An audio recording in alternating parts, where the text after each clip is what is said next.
So the question is the same question for every Christian, Jew, agnostic, atheist, materialist, hedonist, and that question is, what is the evidence that your worldview is an accurate description of reality? It's that simple. No, that was awesome. Like, I actually Thank agree you. with everything you said there. You're a good speaker. Thank and you. that sounds really nice, but what happens when you get down to practical issues? Yeah, let's go for them. Okay, because I hear you, the hot topic seems to be like, it's going to clash because you're a part of a certain belief system. That belief system doesn't allow you to be an independent thinker. You're always going to have these belief systems clashing. You can't, it's hard to change your mind on certain issues when everything, when they all are tied into your one belief. Sir, that is true for every single one of us. The law of non-contradiction applies in the East, in the West, to every agnostic, every atheist, every theist. A and non-A cannot both be true in the same way at the same time. The law of non-contradiction. So if you're an atheist, if you're an agnostic, if you're a Christian, if you're a Jew, if you're a hedonist, if you're Hugh Hefner in the Playboy philosophy, if you're Shirley MacLaine, we all, when we contradict, obviously, we disagree. Yeah. So now, what's your point? Well, my point is, you're right, but that's with people, with religious people. No, that's with atheists and agnostics and naturalists and playboys and hedonists and narcissists, materialists, capitalists, Republicans, Democrats. When you make a statement, this is the way it is, that means that which contradicts your statement is wrong. Okay, and I would disagree, and I'll give you an example. I'll give you an example. Okay, I'd love to hear it. Okay, say, all right, I've heard you speak yesterday, and you don't believe in gay marriage. Let's take an example of for gay marriage. Okay, I personally do believe in gay marriage. Yeah. But if someone else convinces me that it is wrong, and I'll accept it. I'll say, okay, you know, maybe gay marriage is wrong. That's fine. That's not going to change the rest of my beliefs. If it goes to stem cell research or take some other like hot political issues, it's not going to change the rest of mine. But now, if you take anybody part of your Christian church and you convince them that actually gay marriage is should be legal and it should happen if you're gay, that's going to shake the core of everything you believe. Because it says directly in the Bible that gays shouldn't marry, that's not a right thing. So if someone does convince you that it is right, what does it say about the rest of the Bible? How can you trust anything else in the Bible if gay marriage it turns out to be a good thing? Like, how can you trust everything else in the Bible if that part of the Bible is wrong? Oh, well, how do you treat any textbook here at this fine university? Do you believe that if a textbook has one error in it, that the rest of it's all wrong? No. No, thank you. No. So it's not a problem, okay? But then if there's an error in the Bible, there's an error in the Bible. Okay, but I don't have a big problem with that. All right. Do you? Yeah, I mean, I kind of do, because what's your problem with it? If there's one error in the Bible, then how many other errors are there in the Bible? Well, you better study it. If there's an error in my textbook, Yeah? I can explain to you the error. I can explain to you if it's calculus textbook. I can tell you, oh no, this, I can show you why it's wrong and crunch out some calculations. If on the other, if you go to the Bible and you look at other things like, yeah, how can you argue to me like which ones are right and which ones are wrong? Because you have to take those on faith, whereas like I take things on reason, right? Wrong. Okay, then how do you go about deciding which parts of the Bible are right and which ones are wrong? Well, first of all, we're going to deal with this issue of how do we take things? Yeah. You take things as an agnostic on faith. No. You have a worldview. Sir, you cannot prove agnosticism. Agnosticism is a faith position. I'm not trying to prove agnosticism. I'm just saying. I know you're not. Yeah. You can't prove agnosticism. It's impossible. You have faith that agnosticism is an accurate picture of reality. I have faith that Jesus Christ has an accurate picture of reality. We have two faiths. Guess what? Every atheist has faith that their view of reality is correct. They can't prove it, They have faith. Everybody has faith. Now, the question for us thinking human beings who appreciate reason is, here's the question. What is the evidence that your worldview, I don't care if it's atheist, agnostic, Christian, Muslim, what's the evidence that your worldview is accurate? That it tells you the truth about reality? That's the question you guys got to ask. It's a question I got to ask every day. What's the evidence that Jesus Christ's description of reality is correct? What's the evidence that Hugh Hefner's description of the purpose of life is correct? What's the evidence that the capitalist view of reality, that you guys are here for one purpose, to position yourself to get the highest paying job possible? Why? Because the purpose of life is to make money. That's faith, sir. You can't prove that to anybody. So the question is the same question for every Christian, Jew, agnostic, atheist, materialist, hedonist, and that question is, what is the evidence that your worldview is an accurate description of reality? All right. It's that simple. No, that was awesome. Like, I actually Thank agree you. with everything you said there. You're a good speaker. Thank and you. that sounds all like, that sounds really nice, but what happens when you get down to practical issues? Yeah, let's go for them. Okay, because I hear you, the hot topic seems to be like gay marriage and homosexuality. So, and it says like, okay, and I guess we'll go into politics and maybe how your religious views influence them.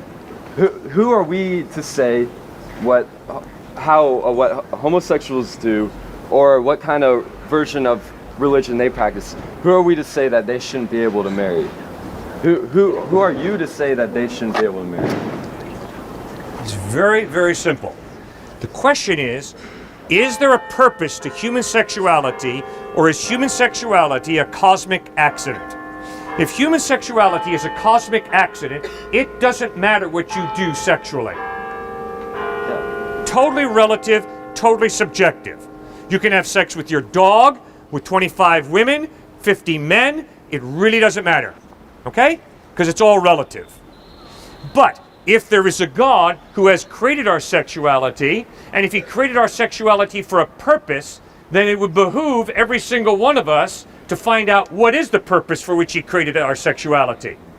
That is obviously where Muhammad, the Torah, the Vedas and Upanishads, the New Testament kick in, claiming this is why we have our sexuality. And obviously the Bible insists that God gave us our sexuality for the purpose of one man making a lifelong commitment to one woman, and within that context enjoying sex as a gift from God.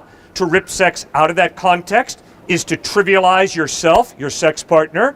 It is to devalue someone and to treat them as a Barbie doll or as a stud. And Jesus Christ says, guess what? People are not Barbie dolls, they're not studs. They're human beings created in the image of God with personality.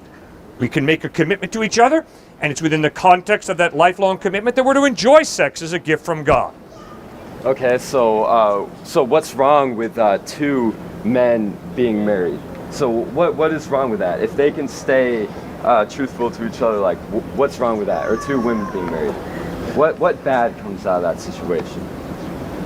Ultimately, the homosexual marriage is breaking the purpose that God created for a man and a woman to make a lifelong commitment to each other, not a man and a man, or a woman and a woman. Okay, now, ultimately, why is a monogamous homosexual relationship wrong? Ultimately, I do not know. I can explain to you why a promiscuous homosexual relationship is wrong, in the same way that I could explain to you why promiscuous heterosexual relationships are wrong. But why specifically a monogamous homosexual relationship is wrong, I do not know. Okay. Well, I mean, that's good because... I can tell you why your lifestyle's wrong. You want to hear that? Yeah, okay, shoot. Okay. I'm not scared of you. It's not a question of being scared of me. Remember, we're searching after truth. Yeah. Right, I'm convinced that you are hurting yourself and hurting women when you have sex outside of the context of a lifelong commitment. Why? Because I'm convinced that sexual intimacy is one of the greatest gifts that God has given us to form loyalty, trust, commitment. And when you have sex, that is communicating with your body. I give myself to you, totally. But the problem is, although you're doing that with your body, you're not doing that with your mind. Because what you're doing is you're leaving the loophole that says, I'm sorry, I'm not totally committing my mind, my personality, my being to you. I'm just making a quick commitment to my body to have sex with you. Therefore, when you rip apart the person, your body from your mind, you're ripping yourself apart in a way that's very unhealthy. It's destructive. Yes, I know that you have physical pleasure, but there is more to you than just your body. You're a person. And as a person, you can connect on an intimate level with a person. And that is why I'm concerned that you're hurting yourself and you're hurting your sex partners when you have sex outside of that lifelong commitment. I mean, it really, I mean, for me, it doesn't have to be that complicated. Because if you have a man and a woman who aren't ready to get married yet because we're in college, it's impossible financially for a lot of people. Mm-hmm. And one guy has sexual urges for a girl and is attracted to that girl, and that girl's attracted to that guy. And, you know, they have sex, and they both agree that, you know, they don't want to be in a relationship. How does that hurt any one of them? Because he gets what he wants, because it's a natural desire. Yes. That we have, you know, it's better that it's fulfilled. You got to enjoy life, and it's very enjoyable. So what bad comes out of it? Like, good, because you're not a machine. You're not a thrill-making device. At the root of your being, you're a human being with a mind, a personality. If you're just a machine, go ahead and hook up.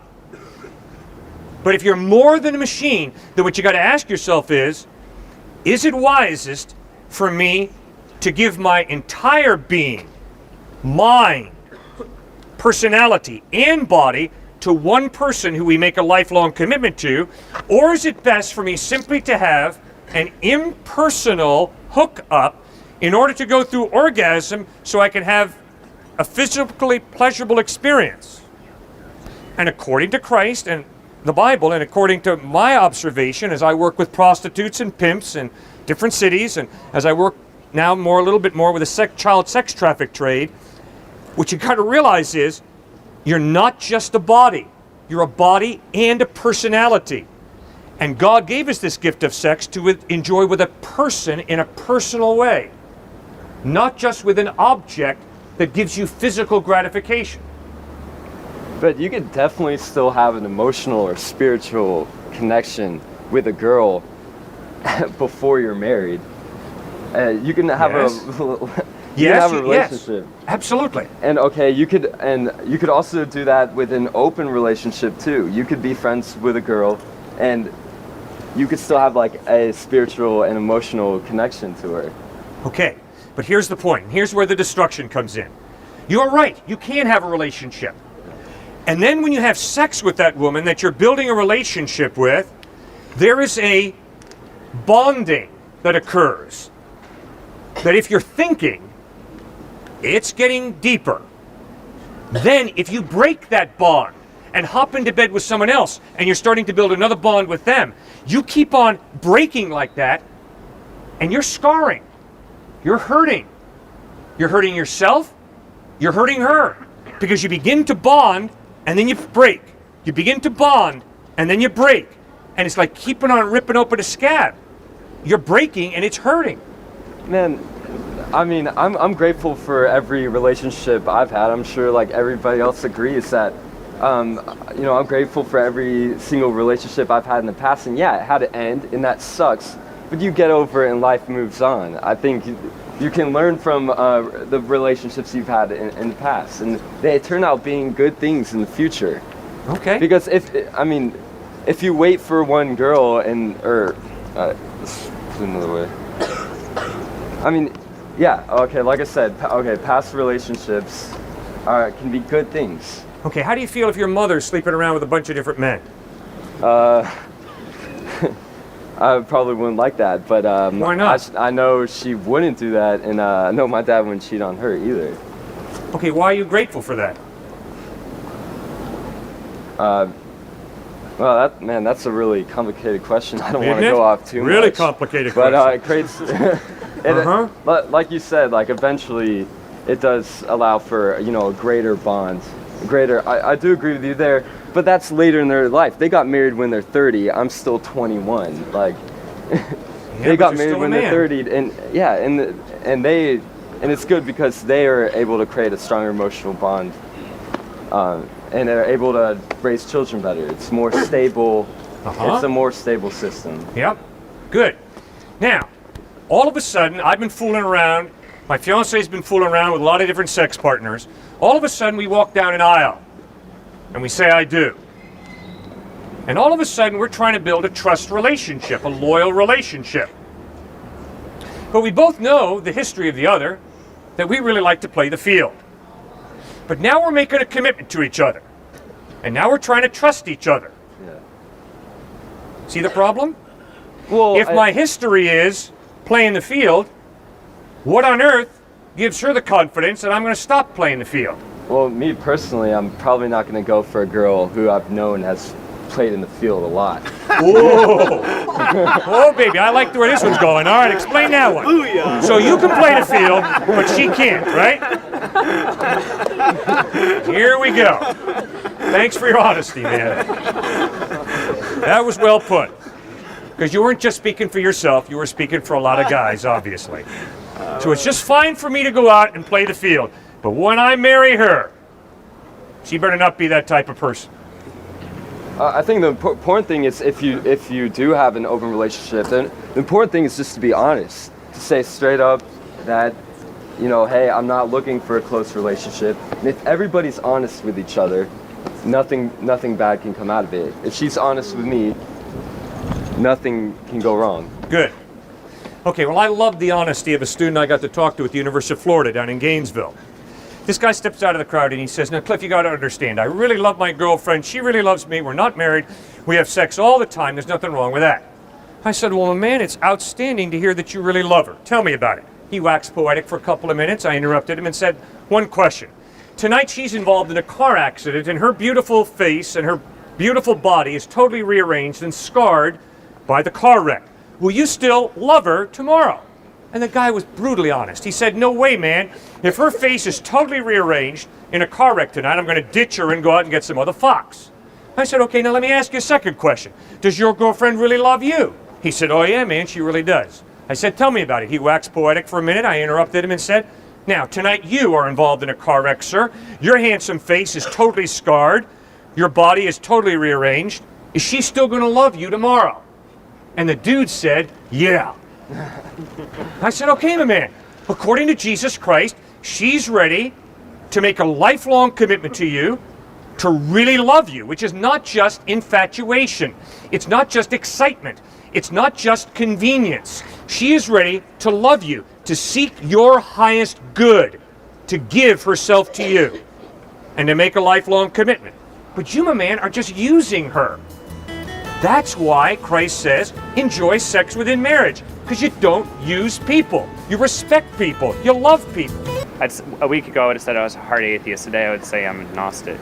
Really? And Why? Just because I couldn't cite the authors or the works, but some of the stuff I was reading just about, one was a critique of Richard Dawkins, in which he talked about specific reasons why he thought that either God could be proved as real, which I don't really follow, or reasons that he thought that that there had to be something other than just physical process. And I guess that's where I came down to the point of whether I can't really say whether it's true or not. The idea of a soul beyond, if there is the belief that we are just complex chemical reactions. There's the belief that we're that, but that it's tied to a soul, which is outside of the physical plane. And I guess I can't really make up my mind which view is correct. So, I would if I saw, there's obviously no way, or there's no obvious way to show that a soul can't exist. And I can't say that I've necessarily found any evidence that one does. And that's why I'm undecided. Okay.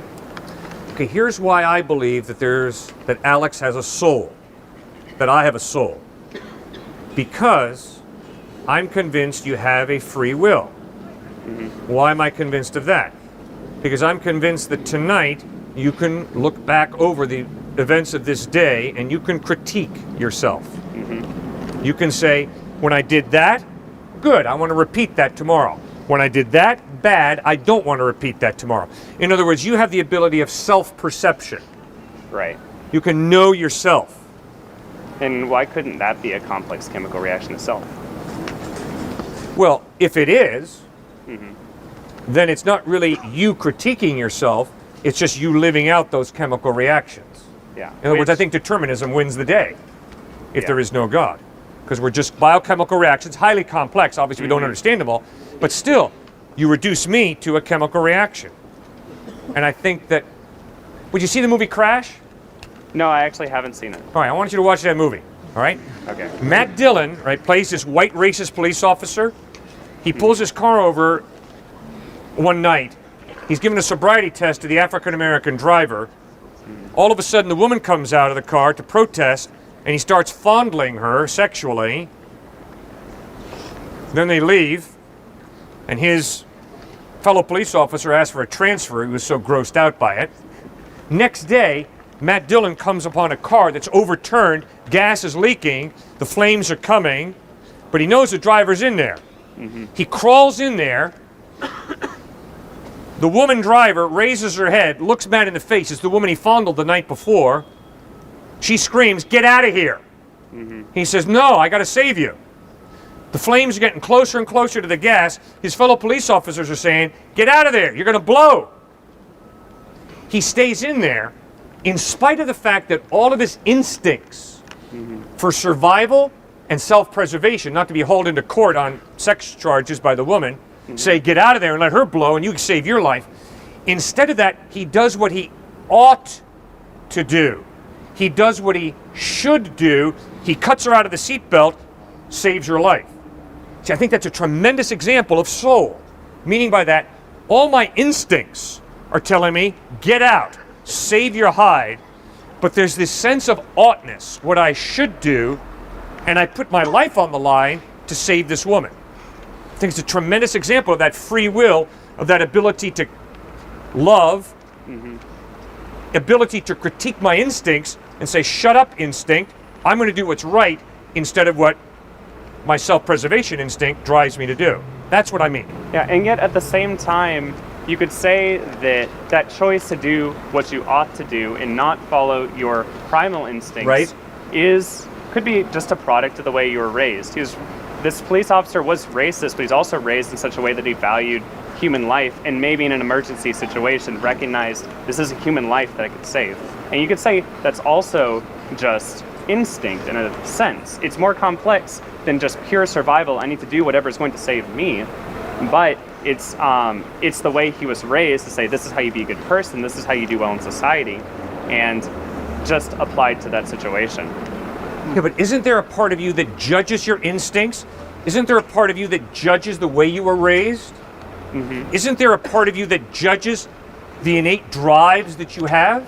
But that judging was also taught to me. That value of, to say, how can I determine if this is good or bad, was taught to me. Sure. And a lot of morality was taught to me. Exactly.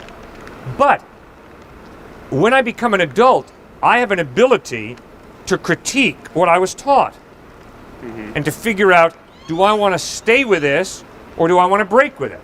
But did you critique it purely, like would you have critiqued it in vacuum if you had just been raised this way and then set with no outside material and say, can you judge for yourself whether you think those are good ideas or not? Or do you have to experience a worldview, experience other people, read other things, other ideas, in order to gain some perspective to judge how you're raised? I think both. I think obviously that's part of the beauty of a liberal arts education. Right. You're being taught how to judge more carefully and how to critique more clearly. But there's some way you could critique without those tools, maybe extremely slowly and not very well, but you could still do it. Absolutely. Two white women, Sarah and Angelina Grimke, grew up on a plantation in South Carolina. Their environment taught them slavery is crucial to keeping the economic wheels churning smoothly. Sarah and Angelina Grimke leave their plantation in South Carolina, go north and join the abolitionist movement. I think it's really clear. Everything their environment was telling them, slavery is very beneficial. They chose to follow their conscience instead of follow their environment. Yeah, or follow their morals. Yeah. And those morals they're taught that, at least among white people, that you have to respect one another, you have to be polite one another, and you have to give each other equal opportunity to have a good life. Maybe not amongst men and women at the time, but at least among other women, you have to treat them as equals. And so they think then, I can, maybe this shouldn't just apply to me. I don't think, maybe this should apply to our slaves as well. Maybe they should be given equal right. What makes us so different? And I don't necessarily think that thought process shows that they have soul. It just shows that they had enough of a mind to apply an idea they see here to something they see there and come to a conclusion. Okay. All right, when I say soul, we better define it quickly. I mean free will, personality, individuality. So let me ask you, if she looks you in the face and says, Alex, I love you, what on earth is she saying? What does that mean? It means that, well, it means a lot of things. It means that she respects me, that she wants to spend time with me and get to know me, and things along those lines. Okay. Let's say that a young lady's been saying that to you for the past month. If your father calls you up tonight and says, Alex, I've been paying her $1,000 a week to love you, how would you feel? I would feel betrayed and like I'd been tricked into meeting a person who didn't exist. Okay, so would I. Okay, now does that not tell you that free will, individuality, personality, soul is real? Yes, that there's certainly. more to her than just a sex drive. There's more to her than just instinct. There's a free will that can choose to love Alex or can say, you're gross, get lost. Right. Yeah, I mean, certainly, to some extent. I still, my whole point is still that I think that all those things can still arise from natural physical process. Okay. So then it's just a physical process when she says, I love you. Yeah. Yeah, a very complex set of brain chemistry that when she's around me, she feels good and she thinks I'm interesting and whatever. And so she says that to let me know that she feels those things. Okay, now, if what you say is true, my experience contradicts that. Why? I am convinced that I could be a deadbeat dad.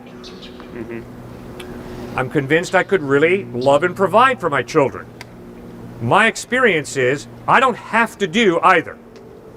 Second point, I am convinced to the root of my being that I could be unfaithful to my wife and I could commit adultery. Or I can choose to be faithful and loyal to my wife. Right. Okay, that's life as I experience it. That's why I cannot buy the worldview that says we are just complex biochemical reactions. I can't buy the worldview that says determinism wins the day. Not only that, think about the legal system in the United States, right?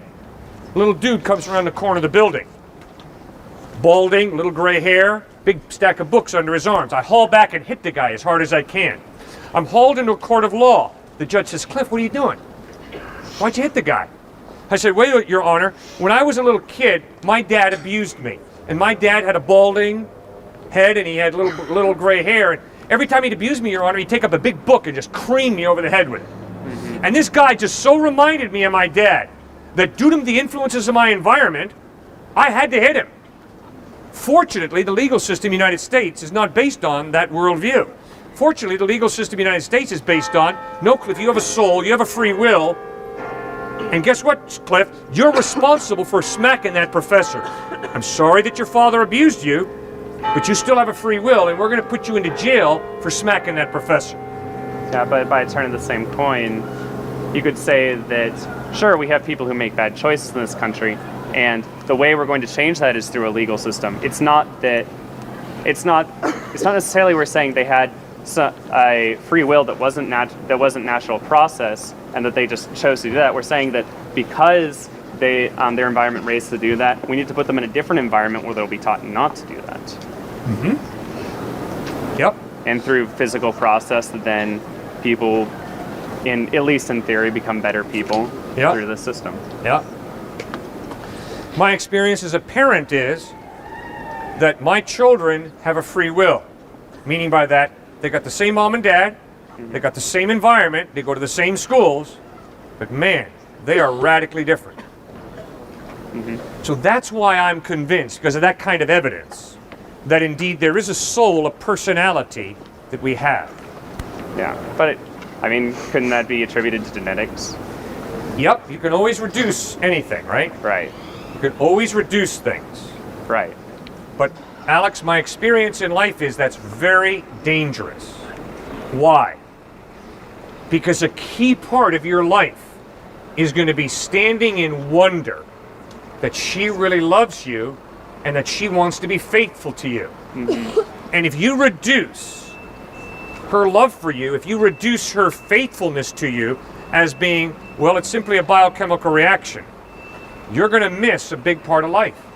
See, I'm convinced. I don't think that's true. I think you can know that it's that way. You can know that all of this came about from the natural process, from the Big Bang. Billions of years later, we have this. And at the same time, you can say it's still beautiful. I can still appreciate it. I can still enjoy it to the fullest extent as any human being, even though knowing that at the atomic level it goes on in this way. Are you being honest with yourself? I think so. I think the natural process is beautiful. And when it's extremely complex, it's all the more beautiful.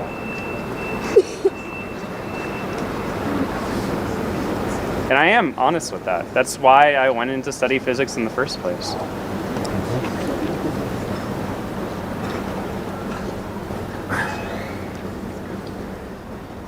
Orgasm is orgasm.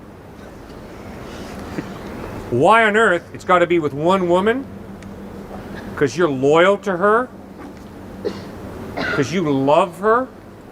If that is just a physical chemical process, then why not have orgasm with many different women?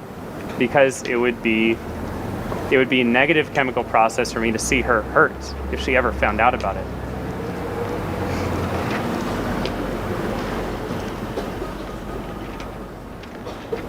So what happens if she says to you it's fine?